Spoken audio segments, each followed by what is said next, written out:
عائزہ خان کا لوگوں کے لباس سے میچنگ ماسک استعمال کرنے کا مشورہ۔ کراچی۔ اداکارہ عائزہ خان نے کرونا وائرس کی وبا کے پیش نظر احتیاطی تدابیر کے طور پر سرجیکل ماسک کی بجائے نہ صرف خود لباس سے میچنگ ماسک استعمال کیا بلکہ لوگوں کو بھی اس کا مشورہ دیا۔ دنیا بھر میں کرونا وبا کے باعث احتیاطی تدابیر اختیار کرتے ہوئے لوگوں کو فیس ماسک لگانے اور بار بار ہاتھ دھونے کا مشورہ دیا جاتا رہا ہے۔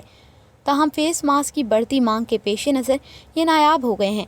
پاکستان میں تو یہ حال ہے کہ یہاں یا تو سرجیکل ماسک دستیاب ہی نہیں یا پھر اتنے مہنگے ہیں کہ لوگوں کی پہنچ سے دور ہو گئے ہیں۔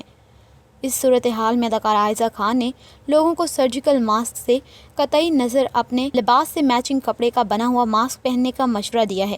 گزشتہ روز عائزہ خان نے اپنے انسٹاگرام اکاؤنٹ پر چند تصاویر شیئر کیں جن میں وہ اپنے لباس سے میچنگ ماسک لگائے ہوئے ہیں۔ ان تصاویر کے ساتھ انہوں نے لکھا کہ تمام کپڑوں کے ساتھ اب میچنگ ماسک کی ضرورت ہے۔ اس کے علاوہ عائزہ خان نے ایک سرجیکل ماسک کی تصویر بھی شیئر کی اور لکھا N95 اور سرجیکل ماسک کی میڈیکل شعبے میں کمی کی وجہ سے آپ کو یہ ماسک نہیں خریدنے چاہیے، اور اگر آپ کے پاس یہ ماسک موجود ہیں تو ابھی تک استعمال نہیں ہوئے تو انہیں مقامی اسپتالوں کو عطیہ کرنے پر غور کریں، کیونکہ طبی عملے کو اس وقت جو کورونا کے خلاف جنگ لڑ رہے ہیں انہیں ماسک کی ہم سے زیادہ ضرورت ہے۔ عائزہ خان نے مزید لکھا کہ کورونا کے خوف کی وجہ سے لوگوں نے فیس ماسک کا ذخیرہ کر لیا ہے، جس کی وجہ سے طبی عملے کے لیے ان ماسک کی کمی پیدا ہو گئی ہے جنہیں حقیقتاً ماسک کی ضرورت ہے۔ اسی وجہ سے فیشن انڈسٹری نے ماسک تیار کرنے کے لیے اپنی مہارت کو استعمال کرتے ہوئے ایک قدم بڑھایا، لہٰذا دنیا بھر میں لوگ اب کپڑے کا ماسک بنانے پر زور دیتے ہیں، کیونکہ سرجیکل ماسک یا تو بہت مہنگے ہیں یا دستیاب ہی نہیں۔